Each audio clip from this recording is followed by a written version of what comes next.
Welcome back, everybody. Oh boy, oh boy, oh boy. This is episode number 61 of X's in the U. I am ex-president of the Sons of Ben, Matt Kandasik. I'm joined, as always, by ex-head capo Adam Booth and ex-player and forever legend, the one and only Mr. Sebastian Latou, who's basking in the glory of Arsenal greatness that we haven't seen in 20-some plus years. So at least one person on this podcast is happy. Gentlemen, how are we doing today? Pretty good. Pretty good, like you say. Happy with Arsenal. Long time to wait for it, but it's worth it. There's hope for even us Union fans now. That's what Sebastian Latou's message is going to be for us. But will it be 22 years? We're going to see, but I don't know. I'm very bitter. I'm very bitter. I'm bitter too. As a fan of Palermo, we're staying down again because whatever. So yeah, I'm out here. But happy for Seba. Someone can be happy right now because literally no one else is. Yeah. Well, since our last episode, gents, we've had 3 matches. We faced New England, and then we faced Orlando, and then of course the Crew. So let's just get into those far away ones. Orlando was New England. I'm sorry. New England, we lost 2-1. So our unbeaten streak was over. Westfield left injured. Not great. I think he's still injured.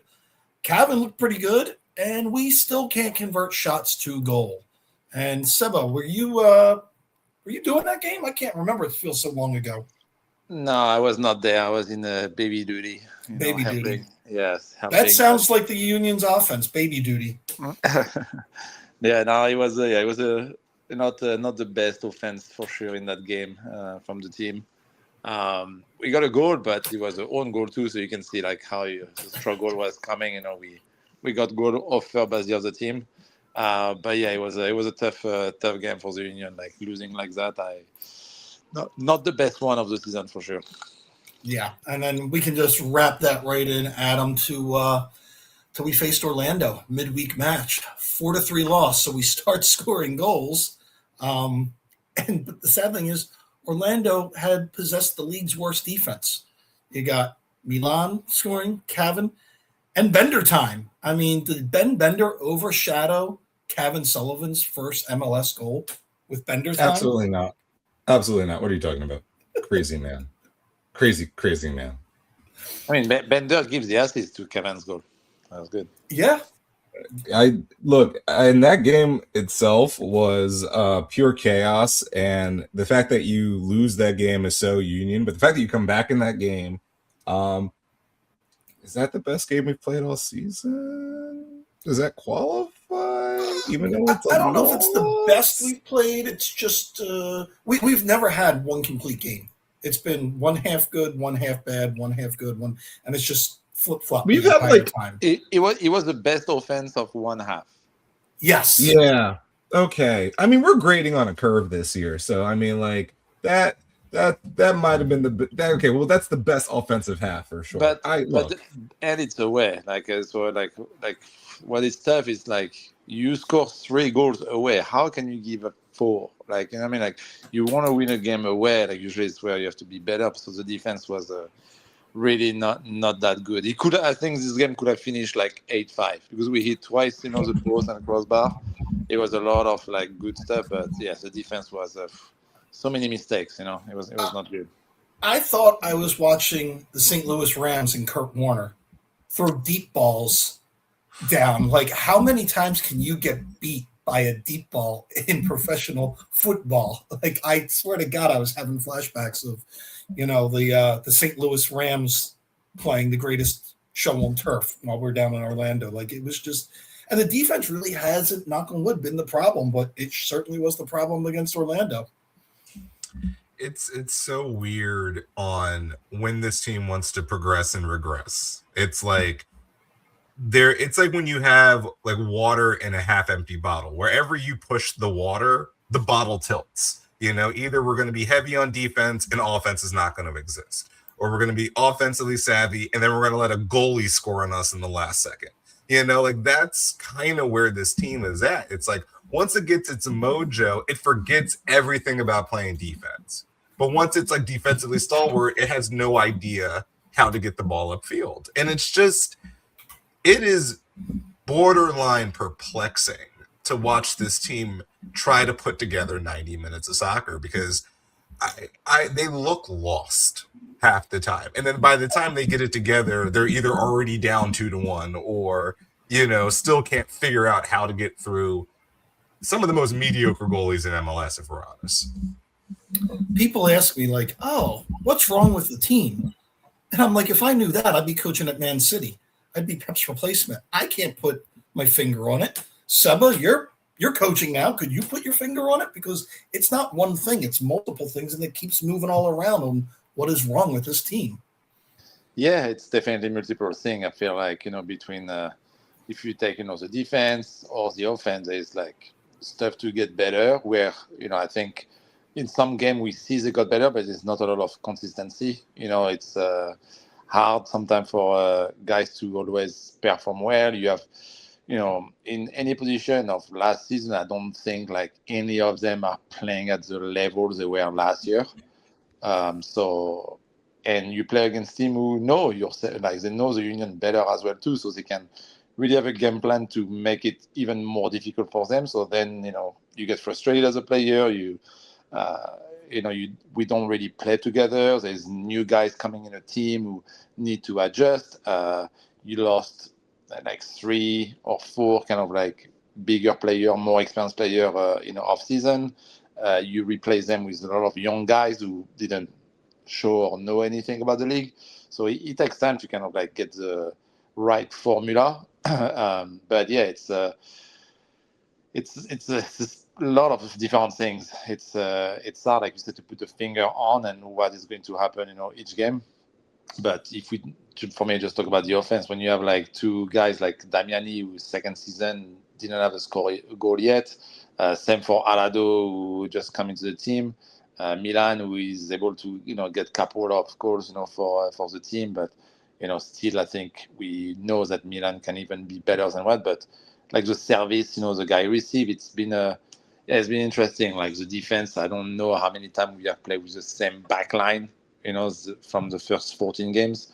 Like Lukic, not really the same in the past like couple of games than last season. Like it's very weird for us to kind of like get the season we had last year, and now you see the performance of some of the girls. Like, what's going on? Like, why can I not play the same way? So it's a lot of mental, physical, and in the same time, it's kind of like a team issue as well. It has to be individual from all of them to, I feel like, look at themselves in the mirror and say, okay, what can I do better? But at the same time, they have to become more as a team as well and able to figure it out, to try to get a result, especially like away from home, like we just talked about the Toronto or the Orlando. You are able to score 3 goals away both times.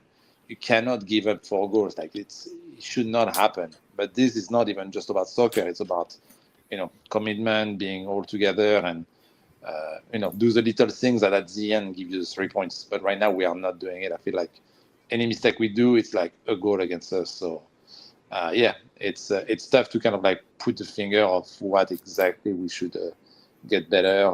But I feel there's a lot of different stuff. Oh, there's a ton of different stuff. And Adam, you might find this humorous, but I'm taking solace in a TV show.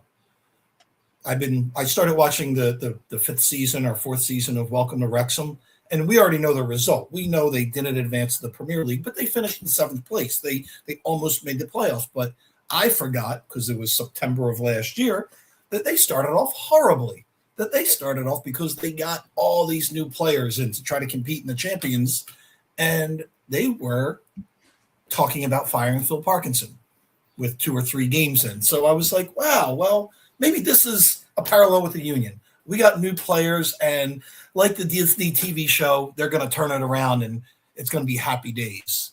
You're giving me that look like I'm being crazy. Go ahead, tell me I'm crazy. Can I get my watch in the frame here? Hold on. You got a Mickey watch on? It's a cast. It's nice. It's like a Casio. I don't know if you can tell the date on the watch, Mateo. It is May 20th. The season started in February. When the season started, I was wearing a parka and long johns and boots. I was wearing head coverings, multiple head coverings, even a shiesty, unironically, because it was cold and it was frozen outside. It is now 97 million degrees outside. We have moved to the hot side of Mercury this weekend. And I am curious to ask, how long do you need an evidence of, well, they just need to gel? This is beyond gelling. I think it's a talent issue. I think we can actually say flat out now it's a talent issue, because, and this is the thing, I don't want to think any of these players are not giving it their all. So then that makes me believe it's a talent issue, because they're just getting worked more times than not in a lot of these cases. And I think the biggest issue for me is I'm very used to this club maximizing talent. I'm very used to this club taking guys who you were like, who the heck is a Jose Martinez? What's a Kai Wagner? Who's this guy from West Virginia who's actually Scottish, who's playing center back for us? Like, time and time again, the Union said, this Diamond, well, we found him in the rough. And now he plays midfield for us, and he's a club legend. Like, that's what we have all the time on this club. So we're very used to being like, it doesn't really matter who this dude is. If he's been scouted, if he's been put onto this roster, more than likely he'll figure it out. We'll figure it out. There's going to be cohesion. That's what the Union is. This is the biggest step back that the Union have had in years in their process. I think before the Sixers had a process, the Union said, look, we're not going to sign the number one guys in the world. We're not going to get has-beens. We're not going to get guys who are going to sell tickets. We're going to build through the academy. We're going to build through young talent who may not have been overlooked. We're going to build a soccer team from the ground up so it's sustainable. And they have put together a model that could be the envy of MLS in a lot of ways. But now, through a mediocre transfer window, let's be honest, allowing a plethora of talent that deserved to move on, you find yourself outgunned in a way that is pretty evident at this point. Milan Orlovsky is a talent. Indiana Vasilev is a talent. You have a lot of these guys who are talented on this team. But if they can't get proper service or they can't get through the midfield, this is not going to happen. And whatever is clamping down on our strikers and keeping them from able to score the goal, I don't know what's happening up there. But the striking core right now for the Union is a disaster. It's just, I don't know how else to categorize it as. The people who are supposed to score the goals are not scoring the goals. Yeah, it's really unsettling. Let's ask someone that's done that, because in the past, Seba, you've said, it's a lot of it's just a feel and confidence, and once you get a goal, more can build on. But that's not really happening. So is this talent, or is this coaching scheme? I mean, or is it both? It's tough to say. I mean, again, if you look at the forward we have, like Alado is still young, he's 20 years old, maybe 21 now. Damiani, I think, is 24. He's still very young. My career started, I was 25 years old, so it's still very young. So, but it's a lot of confidence. I feel like he has to few steps. I feel like it's when I was watching, for example, the first half last game at Subaru Park last weekend against Columbus, like I was kind of like feeling a little bit for Damiani and Ilowski, just because I feel like when we were pressing, they were doing the first press where they were running, and we can see they give energy to like do the good press, but then the ball got beat, they kind of run back, and they have to do another like 40 to 50 yard back to kind of stay connected, with the block. But then we are like, they pretty much have running for no reason, but I would be frustrated if I was a forward. I would like ask my teammate, why are you not like behind us? Why are you not on time? I feel there's a disjunction. So it starts kind of like that, I think, for the forward. I feel it's right away. They try the defensive work, but it doesn't work well. They run and they spend energy to do that. And then when we win it, the balls they receive are not sometimes the best. It's kind of like not easy ball to handle. And when you are tired and you have been running for 30 minutes for no reason, but maybe you could have saved some energy, you cannot handle the ball because you are frustrated, and then you don't have the lucidity and the energy to handle like the bad pass. And then of course the confidence then drops, and then you feel the fans kind of booing you, and you feel like people yelling at you like, why can't you hold on the ball? And then it goes into your head, and it happens. It happened to me when I play. So it's definitely tough. I feel for them. I'm not here to throw the rock at them, but at the end, like you say, like if you just talk about it as a fan and you watch the game, you're like, okay, you are here to score. That's your job. So it's tough for them. I hope they can really find the back of the net soon. We do, but it's for Damiani especially, who came last year, had a great, I think, year for him for his first year. He desperately need to get his first goal for the team, and the same for Alado. Yeah, and let's talk about it, because you just mentioned the Crew. Saturday, #Save the Crew came to Chester, 1-1 draw. Adam, the question is, #how do we save the U? But with this game, I don't even know what to tell you. Like, Ben Bender was starting left back the second match in a row. What is going on in the left back position? We have zero depth, not even Bedoya coming in. We still get a draw. But then again, you don't want to have a draw at home. You think with a draw, you should get the win. You should get 3 points at home.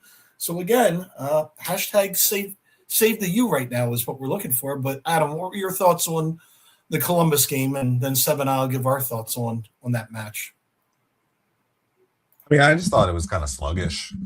I just didn't really. I thought, like, I was happy that we were able to respond, to the play, and I thought at times we were playing well, but it just felt like a game where we never really got going truly. And even like the Milan goal feels like it just kind of popped up. It felt like there was a buildup, but it just kind of felt like, at times I'm like, that goal wasn't coming. It didn't really feel like that was going to build up to something that led to that goal. So the fact that it did was fantastic. But I just think overall it was a match where if this was on the road, I probably wouldn't have minded. Like, we did if this was Columbus, Ohio, I'd be thrilled. Yeah. You'd be like, okay, that's a good effort. That's a good match, because obviously that's a gauntlet of a place to play. You made Chester a fortress, like that's the whole thing about this was you made like the place for you to dominate people. And for a long period of time, that was the case. The fact that you can't get a win there right now is just, it's a bit much, it's a problem. And I think it goes back to the idea that what Seb is saying is, I believe these guys are under immense amount of mental pressure, because I think at this point, a couple of games into the season, because like you start well, like no one's going to take Defense Force seriously. I apologize to them. I don't need to disrespect them, but in the grand scheme, no one's going to take Defense Force but so seriously. But you have good showings in both of those matches. Since that, it took you almost 5 to 6 matches just to equal the total you had in one of those games in goals. It just seems that there's a block. And one of the biggest things, and this is why I believe the book on Kai Wagner is still not written yet, because the idea of that was so much of the creation of offense for the Union, it seems like, was just his ability to break down defenses and to use that left foot like an actual howitzer missile. And it's crazy to me to see what service is for the men up top without that, And what Seb is saying is true about the youth of these gentlemen. I don't think the book is out on the striking core as they can't be good, but they need some help. They definitely need some help to get them into the right positions, because what he's saying is right. They're overworked. And when you're overworked and you're feeling this level of pressure, I can totally imagine just a proverbial brick wall in front of you that isn't the goal. But this is weird, man. This is something where everything that is the foundation of the union and what we have come to know about this club is being completely it's not unwritten, but is being completely tested, right? Like every aspect that makes the union unique as an organization is right now being put under a microscope. Well, because now it's like, wait, maybe we do need the talent. Maybe we do need to make the investment. Maybe we do need to go get a Griezmann, because if all other clubs are going to do it, and then our responses of being the team with the lowest payroll in MLS is, oh, we're also the last place team in MLS. Like that, the two can't be the same. This has been a bizarre world kind of season, just because, our defense used to create the offense. Now it's our lack of offense is making our defense crumble, and we're getting caught because we can't use that transition and we can't advance passes, and then guys are getting caught. And as Seba said, these guys are getting worn out and tired. I don't want to use the age as that much of an excuse for these guys, because they're professionals, and our best player is 16 years old. He ain't getting tired out there. So it's kind of like, what's up is what's up. But it's interesting, and I don't know if you noticed this, but on Monday, and I'm going to advance to news because this was ironic, Austin FC had parted ways with their head coach and their sporting director.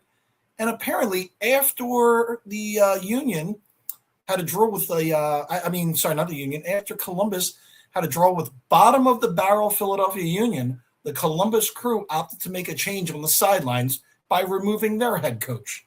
So we've already seen two head coaches, well, more than, but on Monday alone, two head coaches. Seba, Adam, any thoughts on the two head coaches leaving from Austin FC and Albi in Columbus? No, I mean, it's a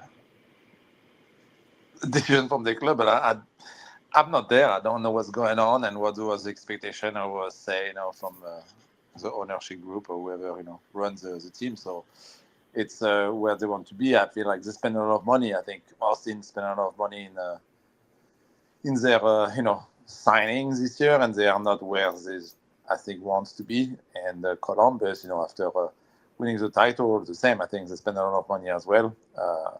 And for the Union, if we talk about the game, like it's you play Columbus, who was struggling. He was not the Columbus who, 2 years ago was running everybody over and scored so many goals. And I think like when we play was like Adam says, like you are at home. I feel like, and we don't have like this energy like we should have those games when we play at home. I feel like we didn't play a good first half and didn't really create much.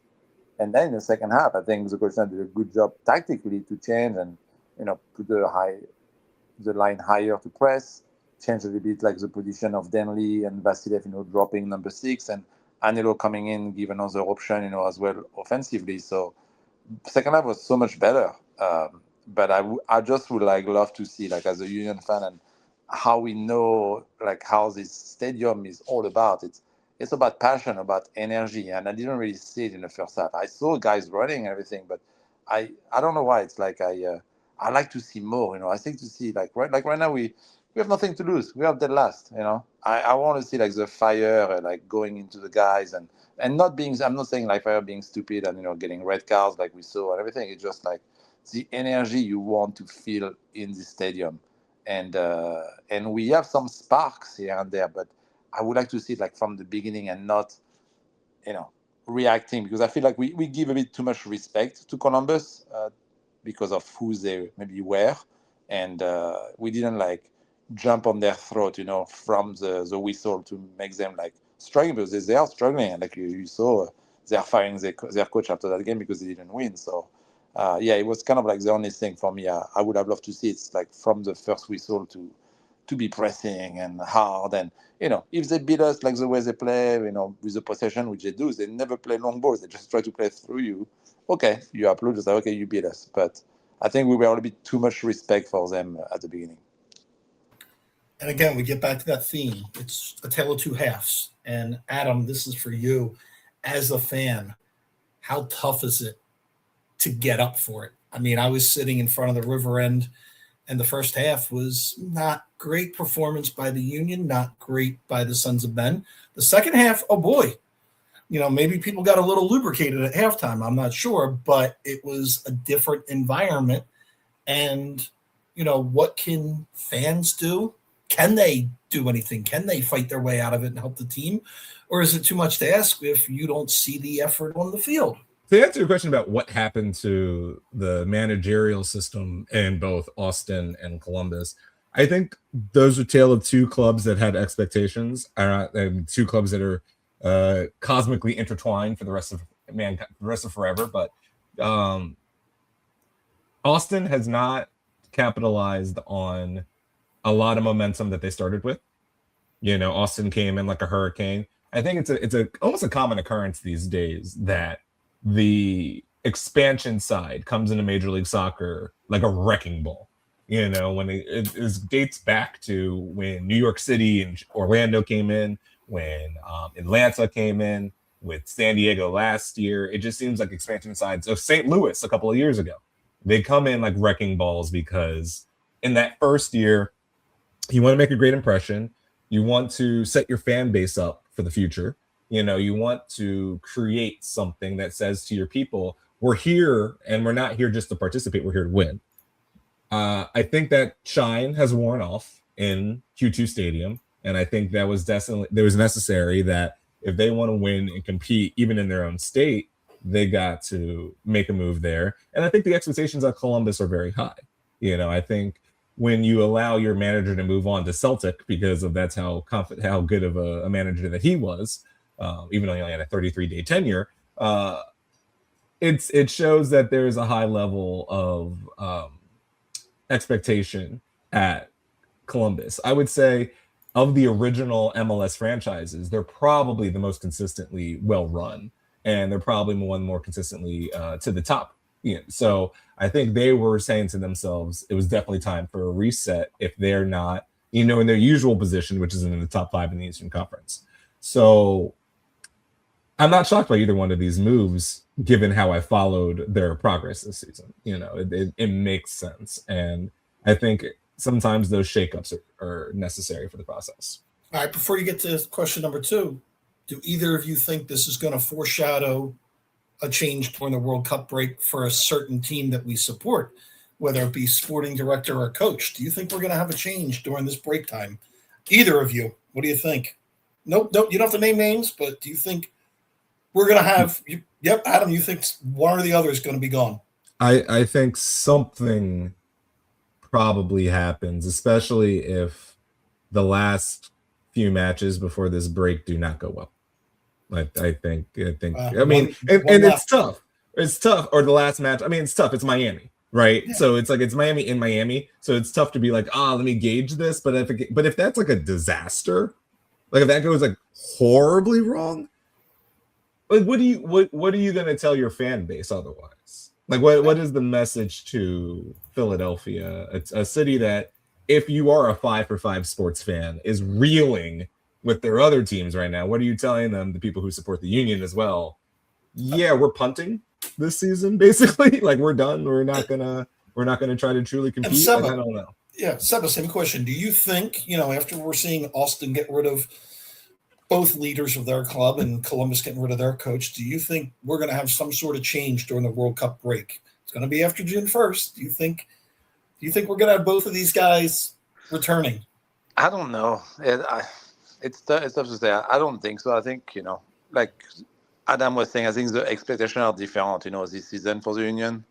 Like I said, like we went above and beyond anything last year. Like we did amazing, like something nobody was expecting. And we did kick it out of the park, as taken the baseball term. Like we hit like a home run after home run derby.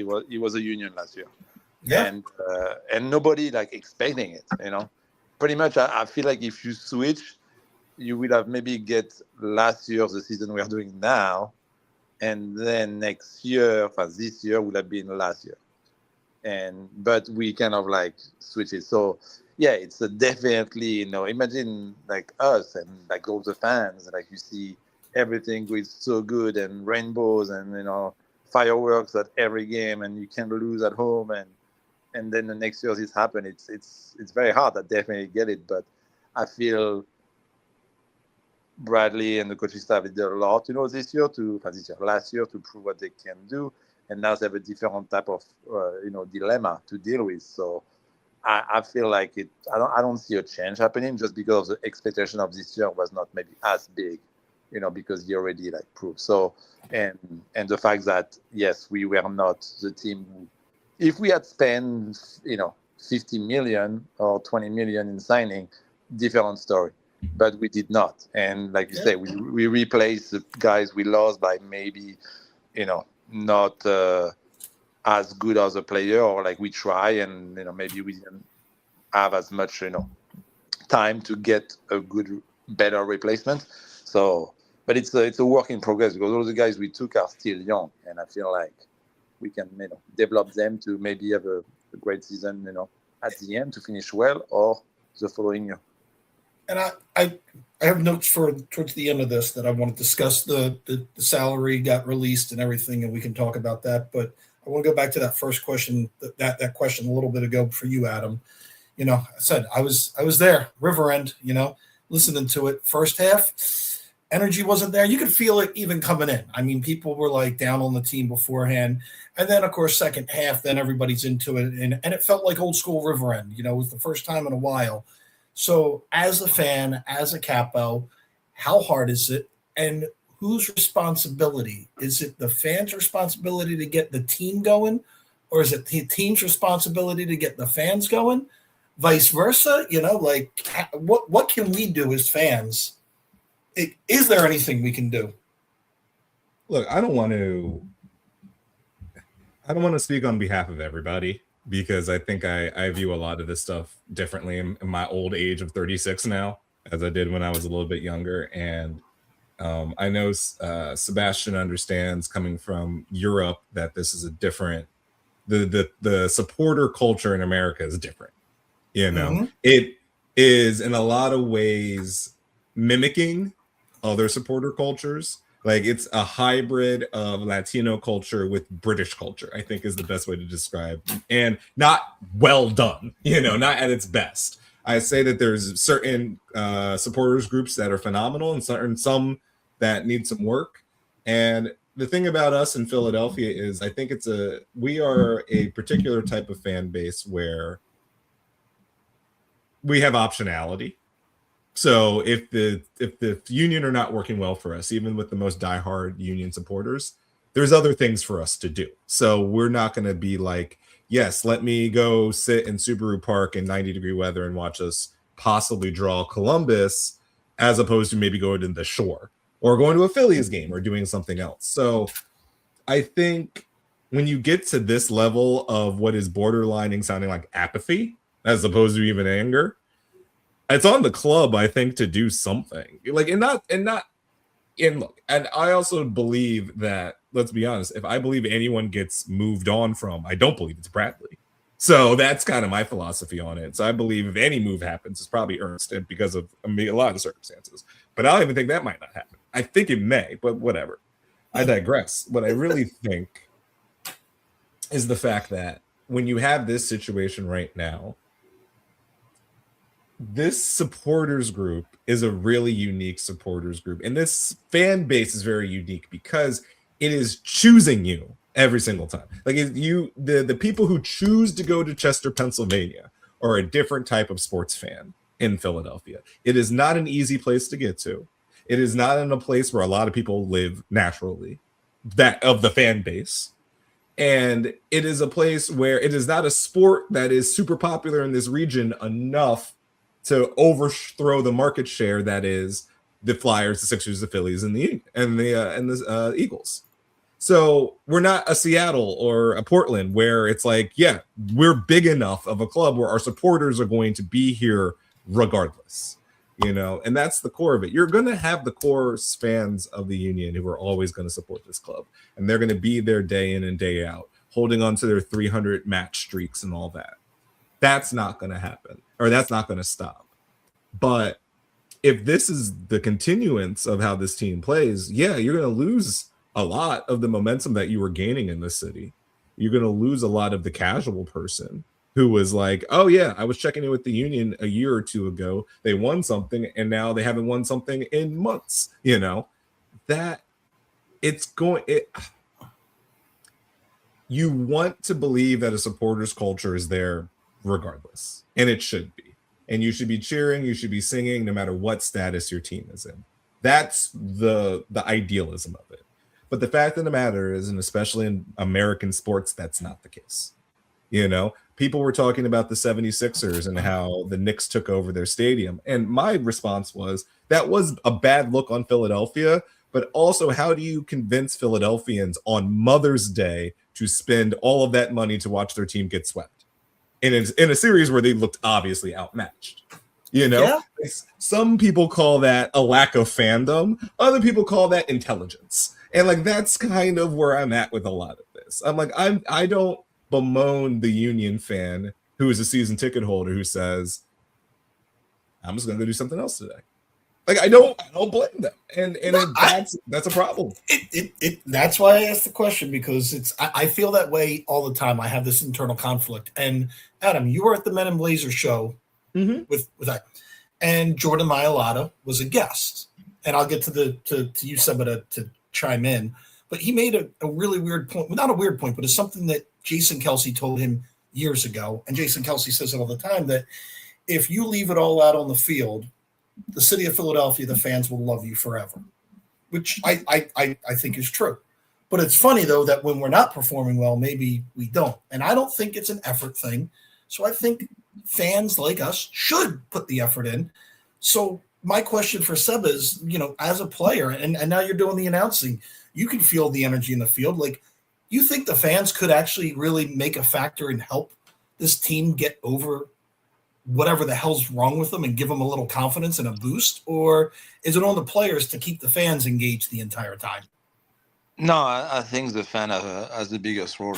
I agree with what you say about what Jason Kelce say. If you and that's why I'm very lucky, because I always leave everything on the field. And it's not it doesn't mean I had always amazing game. I suck some games, but I always, and it's what when I play, and it's why I think me being here and being so loved by the fan base here is because you felt how I felt on the field when I play. I was giving it because I know. I always tell myself, is what I try to tell people when I play, and we sucked with my teams. We were always winning, and sometimes giving goals and losing at the end. And you were like, what the hell? But I always play telling myself when I was tired or when it was tough that I always kind of take a moment to kind of look around, and I was like, damn, I'm playing here. I'm playing in front of all those people. How lucky I am. I always try to remember myself when I was, close to maybe not having a career and, start playing soccer when I was 23. And I was like, now I'm here. I cannot give up. I know we are losing 2-0 right now, but, let's fucking go. And I feel like this, you felt it, and I felt it with the fans, because I felt all the people would like to be at my place, because they love the game, and they are very passionate. Is the word always come back to describe the Philly fan. Now, when you win, yeah, that's great. You feel, or when you score and you feel the energy, and it really pumps you even more for the next game or whatever. But when you lose, and I did lose a lot, especially the first year here, the fact, just so everybody understand, every player on the field, I know they care. All of them care. Nobody, if you are at professional level, you don't like losing. And I know in this league, it's you don't have an up and down and it's so close, but you don't want to be fucking last in a standing. You hate that. And the fact that you lose, you don't want to, nobody wants to hang out or anything. You just want to be what the hell? So when you lose and you're fan, and at the halftime, I heard it's been a long time, like the booze. There was a lot of booze at halftime. If you hear the booze and you're a player, you know that the fan cares. And even if they are hard on you, and it sucked, but you really feel it, like, okay, we need something. We need a reaction, guys. Like, did you hear what's going on? Like, come on, like, we are not good enough. Let's do something. But if you don't hear the booze or the fan, like, stop caring, then as a player, I guess we're okay. It's like, so I'm not saying that, booing is great or anything. You don't want it, but you know that in both sides, both cares. The player cares because maybe they're not good right now, but they feel that, damn, yes, like, I understand. Like, the booze is like, it's usually normal. Sometimes it's not. There's some booze are like, why are they booing us? But most of the time, if you feel in Philadelphia, and that's what I felt when we were losing sometimes, and we are coming off, a game where we are winning 1-0 and we lost 2-1, in the last 10 minutes, and you're like, yeah, we should have never lost 2-1. Like, and the boos are normal. So you come in and you're like, they care. So you work even harder on yourself to, when you come back in the stadium, it's not going to happen again. No way, because you don't want to disappoint everybody who came to see you. But if you don't hear the boos or the criticism sometimes, you're like, well, but I guess nobody really cared that much. So we are okay, It's kind of like how I feel personally. And I'm just talking about myself on the field. When I hear the boos, even not motivate you, but like put you an even more chip on your shoulder to like, yeah, I cannot disappoint you again, because all those guys love to play for this team and they felt all the love the past year, but they don't want to like disappoint you. So if you don't boo or like are disappointed as a fan or don't come, people are like, well, I guess it's okay. We can still play like shit and nobody will change anything. So it's how I feel as a person and as a player when I play. Yeah, I mean, listen, I'm going to go, if I'm in town, I'm going to the game regardless, and I'm going to cheer or boo a bad performance. But, this is still my team. I'm not going to be one of those people like, I'm only coming whenever, but I can't tell everybody what to do. I just want people out there to understand that your passion in the stands can help on the field. So, but you mentioned something, 2 words that I was like, wow. You said the words dead last. And yes, we are dead last, not just in the East, but in all of MLS. The 2 teams above us, Kansas City with 11 points and Atlanta with 11 points. So we are dead last. You know what else we were dead last in? Adam, would you like to guess what in MLS stat we are dead last in? It just came out from the Major League Soccer Players Association. Well, I mean, unironically, I was about to say goals scored, but since you just said that, I understand it's now salary. Salary is what we're dead last in. The MLS salary report is out, and oh boy, we rank dead last. To put it in perspective, Lionel Messi makes 2.5 more than the entire team. But Indiana Vassilovs makes about 30 more grand than a 16-year-old, so good for Indiana. But the funny thing is, you look at that, and I know fans are immediately going to get pissed. We don't spend enough money. We don't do this. But I also judge a team on transfer window. And they did spend money on transfer window. They just got lower salaries. But Adam, I mean, your thoughts. Are we a $11 million player away, or are we 10 players with making $2 million away? Because we only have $1 millionaire on the team right now, and that's Andre Blake. Look, we know how this formula goes with this franchise, so I don't necessarily believe you need the $100 million player to come here to make this franchise be good at soccer. I don't believe that. In fact, if anything, I believe if you can give me 4 guys at $100,000 a piece, I think we can put together a better team than 1 guy at $500,000. So, that being said, look, you're in a town where the Phillies are flirting with the luxury tax every year. That So the Sixers. Yeah, the Sixers gave Paul George more money than the GDP of some nations. The Flyers, who are in a rebuild but have never shied away from dropping bills on appropriate free agency. The Eagles, enough said. So it's weird to have a team that's decided to be frugal in the way that the Union have. And look, for the most part, you throw this year out of the window, they seem like the smartest team in MLS. Like, they seem like really the most intelligent people in the room. Like, that's the irony of all of this. When this team is winning with this piece of information, it now looks like the Union are the smartest team in the league. Because why would they be the team that won the league, the thing that Arsenal just did, presumably, on the weakest budget in MLS? How does that work exactly? So it looks interesting from whatever mountaintop perspective you have about it. But we know this is what the Union have been. They've always been in the bottom third of spinning. They've never flirted with being in the top half of a spinning club. And they've told you, like they've said to you, to your face as a franchise, as a fan base on multiple occasions, that's not how we do business here. Do not expect for us to be in on Barcelona star coming over here. Like, that's not what we do. So it's interesting. Sorry, yeah, I'm just saying it's interesting perspective depending on how you look at this and depending on how good the team is, basically. Yeah, like Seba, what do you think? Is total salary more valuable than what you spend in the transfer window? I mean, yeah, I mean, I've been here a long time, so there's team who spend money, and sometimes they spend money like stupidly. Yep. I think they pay guys salaries they should not get paid, and some, like there's a lot of different like guys. But yeah, it's very hard to sometimes like find a player you like and you spend good money on him, and he's a good player or he already proved, and sometimes they did not, or some are at the end of their career, and you're like, should I bet on this?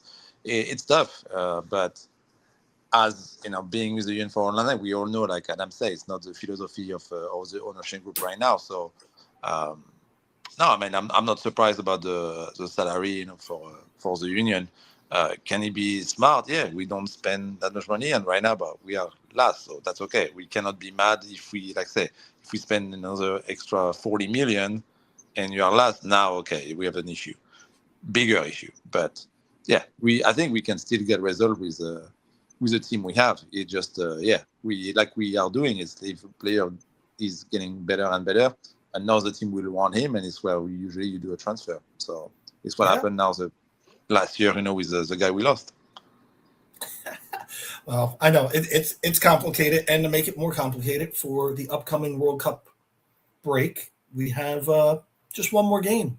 Oh, and it's against that guy Messi that makes $2.5 million more than our entire team.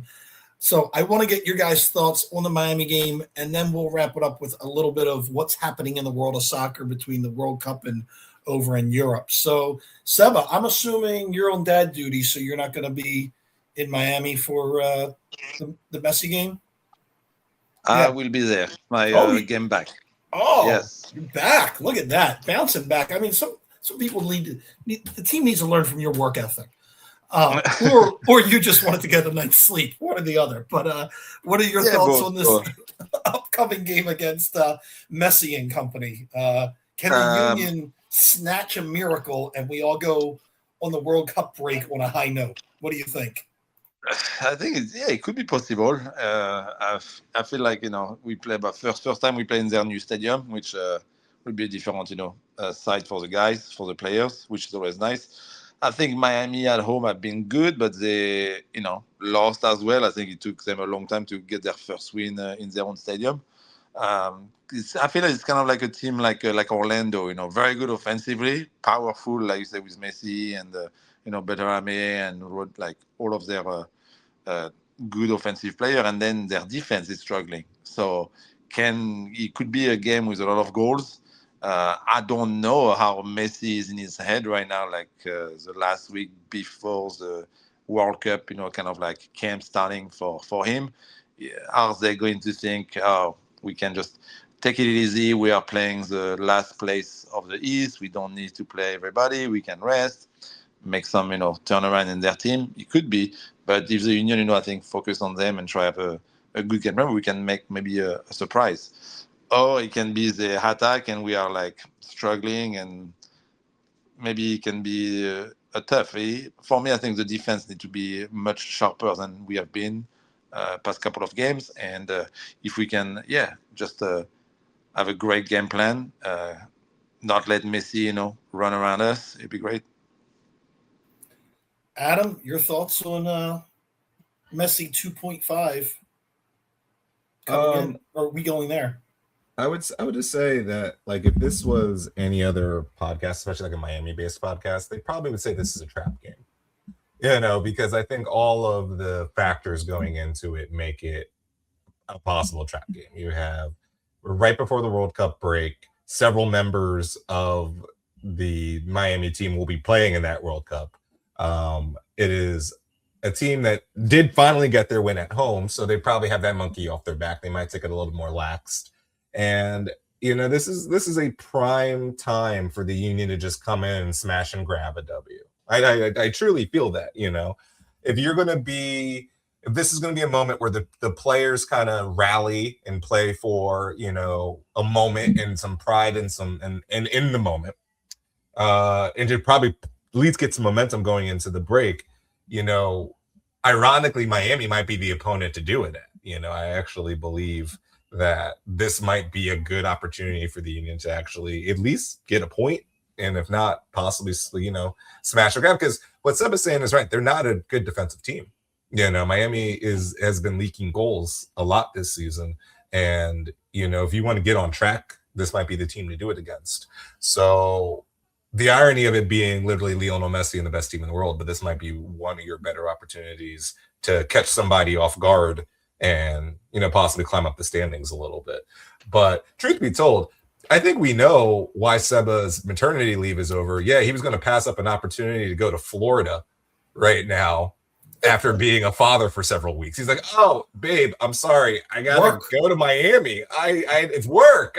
Baby formula ain't cheap. It's work. they have a new stadium. It's actually in Miami and not Fort Lauderdale this time. I got to go to work. I'm sorry, sweetie. I apologize." And hey, this is Sunday Night Soccer. Fox. This Fox, is a big deal. You got to make deal. that. Yeah. I gotta go. I'm going to tell you, I think the Union can pull out a tie, and how it happens is your starting left back Ben Bender has a crushing slide tackle on Lionel Messi that makes all of Argentina hold their breath, and then Kevin Sullivan scores the tie, and we get out with a point. That's my prediction. The prince that was promised is going to get the tie after Ben Bender. It's Bender time on Messi. That's what I'm saying. This is what I wanted Matt Geiger to do to Shaquille O'Neal in the 2001 NBA Finals. Just like, you got 6 fouls, my boy. Use them. What are we doing? Use them. You got 2 cards, Ben. What are we doing? Yeah, come on, Ben. It's Bender time. So yeah, starting left back Ben Bender makes the most wanted list in Argentina. So it's gonna be an interesting time down in Miami, and you're gonna see a very well rested Sebastian Latou. So it's and will you have Dave Leno with you, Seba? Yes, sir. Me and Dave. You got rid of Ray. That's good. Okay, good. So, you had to carry Ray that whole other game, so I understand. But Ray did great. Ray did great. Ray did good. Ray did good. Well, guys, let's see. Let's just talk about May 26th is the day when we know who our U.S. men's national team is going to be to help us win the World Cup. Are you on your pins and needles, Adam, about who Ponch is going to pick for your U.S. men's national World Cup winning team? All I know is the starting goalkeeper is Matt Freese, and I'll die on that hill. If there's any other person in America who's better than him, please present him in front of me. I hate the fact that he plays for New York. I love that he's from my hometown. But Matt Freese is your starting goalkeeper for the United States. For the love of God. He might become the favorite son of Wayne, Pennsylvania. Take that away from you, Adam. I don't know. I will happily surrender that title. There is no part of me that needs that. And in the Premier League, like we said, Seba's Arsenal, they want it all.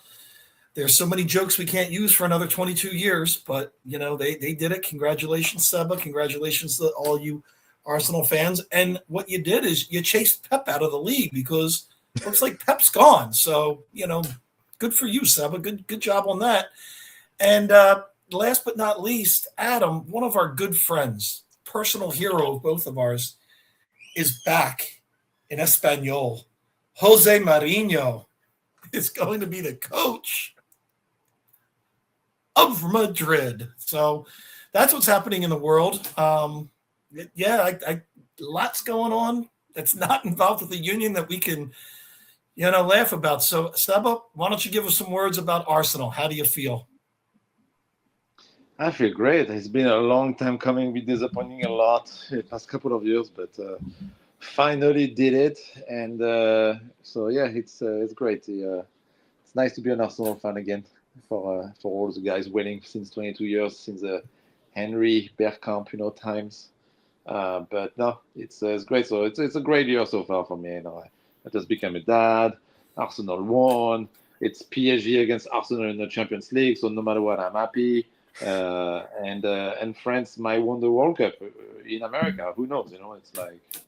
And Pep's probably going to come from Man City to coach the Union, just to put the cherry on top for you. That's where we can spend the roster money. If you want to spend all the money on bringing Pep here, I'll do that. That's fine. That's where our entire budget goes. There you go. Well, guys, anything else? Now, Seba, you gotta pump up the summer camp. How's it going? What are the dates? What are we doing? It's July 6 to 9, Wildwood Crest in the morning.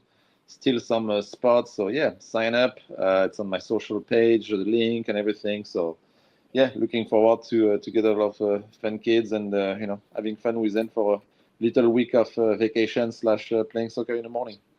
Sounds good. Adam, anything to say before we wrap this up? Go Union, go France, and everyone just I don't know, just still go to Chester. Let's just come on. Let's just hang out. We'll figure out the soccer afterwards. All right. Let's all hang out, have a barbecue, and then if soccer happens, man. Well, we will probably do another episode to cover Miami before the World Cup break, and maybe we'll do a special World Cup episode, maybe from Lemon Hill, but we're gonna see. And I'm gonna top you, Adam. Go you and go USA. No. No, I'm out on everyone who isn't Matt Freeze. I'm saying that from Weston McKinney down. No, I don't want anything to do. Adam, we all know after they win their first game, be like, love USA. Against I told you. Paraguay, you're going to look like Apollo Creed in the first fight with the. Look, if they beat Australia, maybe. But they got to be Paraguay. Paraguay does not move the needle for me, Sebastian. I'm sorry, it does not. Go USA. But all right, guys, thank you so much. This was episode number 61 for us, right before Miami and the World Cup. So thanks for tuning in, and we'll be in touch soon. Thanks, guys.